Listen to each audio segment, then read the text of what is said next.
You ever look at your chart and it feels like someone spilled spaghetti all over it? Lines, arrows, signals, noise. Here's the cold truth. More indicators not equal more clarity. What you need is precision. So today, I'm handing you a deadly combo. RSI plus EMA. That's it. No clutter, just momentum and trend in perfect harmony. Let's break it down. First, the EMA. I use the 50 EMA. Why? Because it's your trend compass.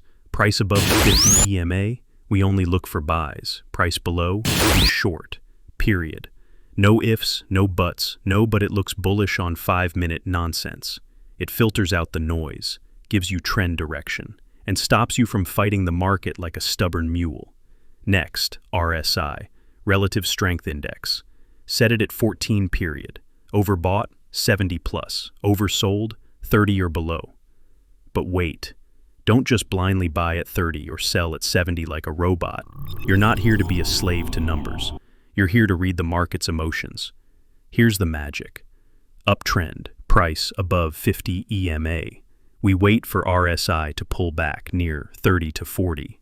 A hidden buying opportunity. It's a pullback inside a trend, not a reversal. Downtrend, price below 50 EMA. Wait for RSI to touch 60 to 70 zone. Hidden weakness. That's your shorting zone. Let's talk entries. In an uptrend, price pulls back to 50 EMA, RSI near 40. You get a bullish engulfing or pin bar. Boom, that's your trigger. In a downtrend, price rejects the 50 EMA, RSI near 60 to 65. Bearish candle, you short like a sniper. Stop loss, just above the wick or structure.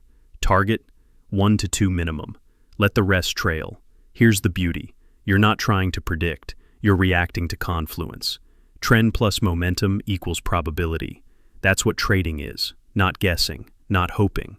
Just stacking odds in your favor until they scream, take the shot. Still think you need 8 indicators and a fortune teller to trade? Think again. Just RSI plus EMA. The simplest combos often beat the fanciest toys.